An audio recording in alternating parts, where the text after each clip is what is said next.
What's up guys? Ketemu lagi di channel Cara Bang Win.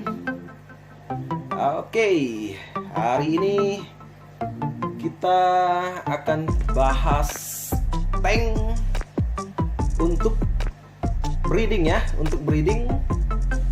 Jadi tank untuk khusus breeding, apakah kita pakai tank besar atau tank kecil?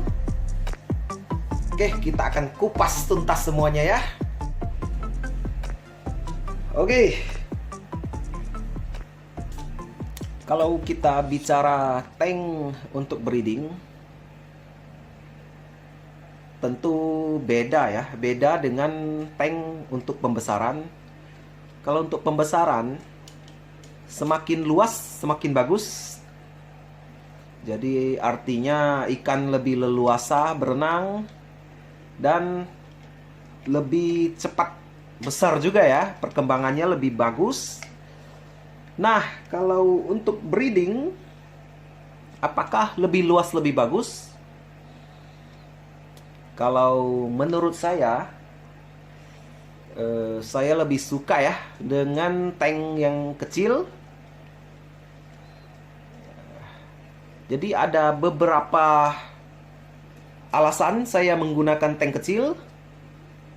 Yang pertama, kalau tank kecil tentu saja kita lebih enak untuk men-setting air.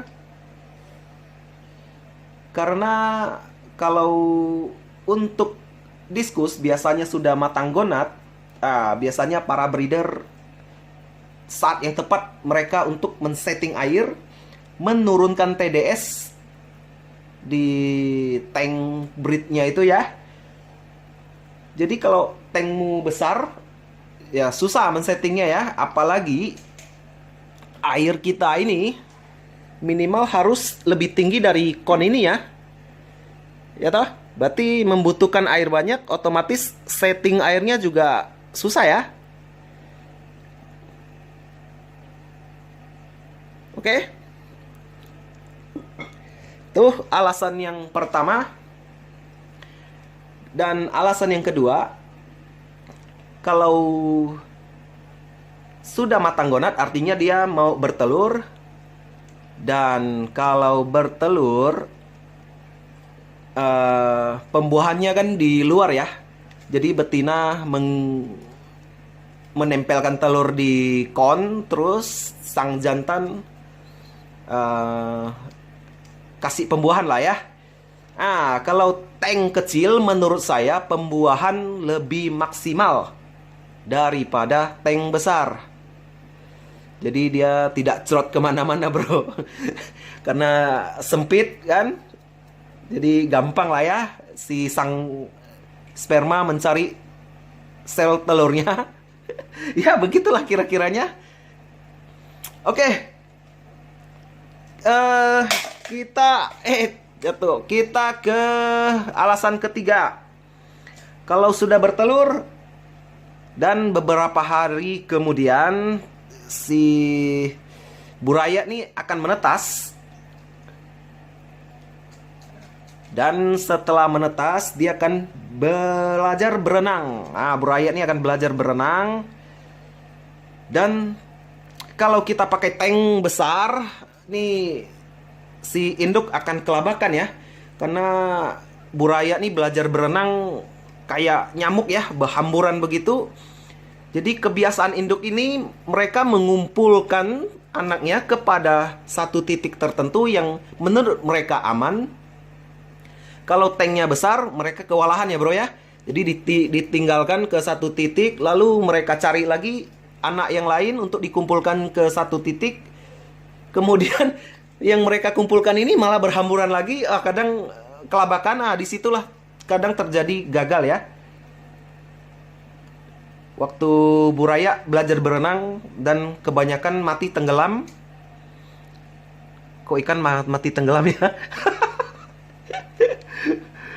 Ikan kan hidup di air ya bro ya. Kok mati tenggelam? Ya tapi ada kok begitu. Jadi istilahnya waktu belajar berenang gagal dan mati di dasaran ya.